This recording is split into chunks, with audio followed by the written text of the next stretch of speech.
தேங்காய் பருப்பு கூட்டு எப்படி செய்கிறதுன்னு பார்க்கலாம். வேக வைத்த ஒரு 50 கிராம் துவரம்பருப்பு, இந்த பாயசம் கப்பில் ஒரு அரை கப் தேங்காய் துருவல், ஒரு வெங்காயம் பொரியதாக நறுக்கி வச்சது, ஒரு பச்சை மிளகாய், அப்புறம் தேவையான அளவு கொத்தமல்லி தழை. இதுக்கு புளியெல்லாம் தேவையில்லை. சாம்பார் பொடி கொஞ்சம், தேவையான அளவு உப்பு, பெருங்காயம், அவ்வளோதான். இப்போ எப்படி செய்கிறதுன்னு பார்க்கலாம் வாங்க. இப்போது ஒரு கடாயை வச்சுருக்கேன். அடுப்பில் 2 டேபிள் ஸ்பூன் எண்ணெய் சேர்த்துக்கலாம்.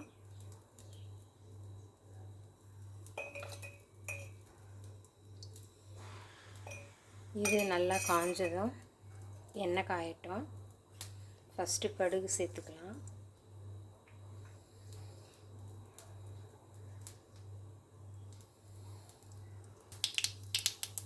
இப்போ கடுகு பொரிஞ்சிருச்சு. சீரகம் கொஞ்சம் சேர்த்துக்கலாம். பெருங்காயத்தூள் கொஞ்சம் சேர்த்துக்கலாம். அப்புறம் நறுக்கி வச்ச வெங்காயம், பச்சை மிளகாய் நல்லா கலந்து விடுங்க.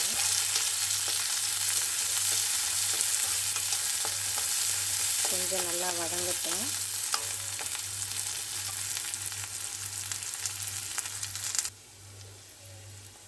இப்போ நல்லா வதங்கிருச்சு.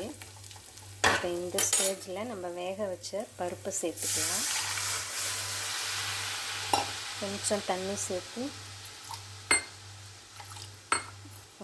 சேர்த்துக்கலாம். தேவையான அளவு குழம்பு மிளகாய்த்தூள் கொஞ்சமாகவே சேர்த்துக்கலாம்.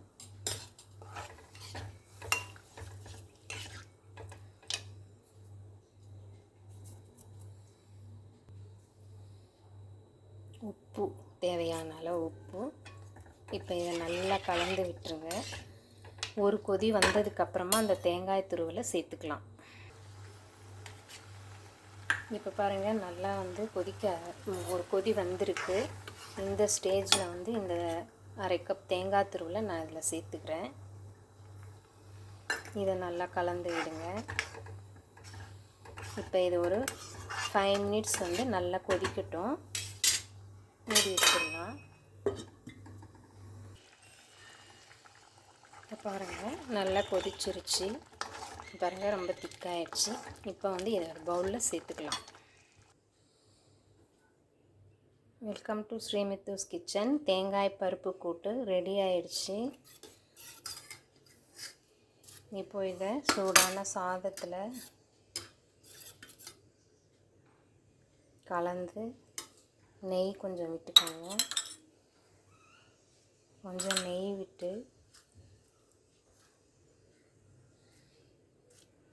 சூடாக சாப்பிட்டோம்னா ரொம்ப டேஸ்ட்டாக இருக்கும். நீங்களும் ட்ரை பண்ணி பாருங்கள். ட்ரை பண்ணி பார்த்துட்டு கமெண்ட் பண்ணுங்கள். பை. நெக்ஸ்ட் வீடியோவில் பார்க்கலாம்.